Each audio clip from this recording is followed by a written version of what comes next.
Storytelling, communication and conversations are at the very heart of all our activities. 60% of the audience as a whole indicated a change in perception regarding the RUC post-project performance.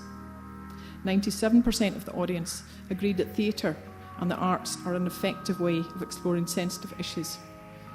And 71% of the Catholic Nationalist Republican respondents indicated a change in perception regarding the RUC post-project performance.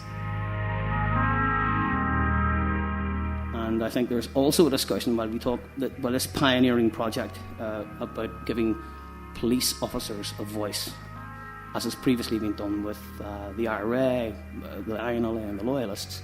I think there's also a project to be done about what Ireland saw and reported and what we weren't allowed to show you, the public, in that period of conflict. The one thing that they're agreed, and they come from many disparate and many different backgrounds, is this: it, and by it I mean the conflict or the troubles or the war or the nightmare or whatever it was that people want to say happened, it must never be allowed to happen again. It must never be allowed to happen again. In my work with various ex-service charities, welfare organisations, I've seen some of the real impact of service on individuals and indeed their families. And the Crows Noir production actually helped to bring some focus onto that and onto, I suppose, what's loosely termed the human aspect of the troubles or of the conflict. In order to ensure that what happened in the past doesn't happen again, we have to understand the human aspects of conflict. And the second thing is that, and again that brings us back to the thing I think Stuart said, if we have a system that tries to bring about a truth, we will never find a singular truth.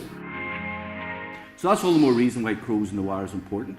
And I think one of the things which is crucially important is 71% of the people who came from a nationalist Republican background said that they now had a sense or an appreciation of the emotions and the issues of being in the security forces or Crown forces, whatever phrase you want to use. Why is that not a headline today in the Belfast Telegraph? Why? Why are we not promoting and putting things in the public media which say that people in this society can change? And we put things in front of people in a different way, they change. Why is that not being screamed from the rooftops? Why is that not part of today's press? And to be able to trust that not only is it safe to have empathy for the other perspective and to be able to try on somebody else's shoes, but that it's actually not only possible but important to return, to go beyond empathy, to return to your own shoes. They may fit a little bit differently, but the point isn't taking those multiple meanings and somehow finding a way of joining them all up. It's actually about creating the capacity to deal with the fact that stories don't join up. It's important to be able to return. It is actually about finding structures within our conversations, within our institutions, so that we can confront different perspectives and different interests in a way that doesn't cast us as enemies and so that it's the last person standing. And the arts create a space where you can do that. I think the main value of projects like this are to give particularly the young people in the audience an opportunity to talk to the panel, to talk to people like me and the other guests here, to help them get a sense of what we have been through.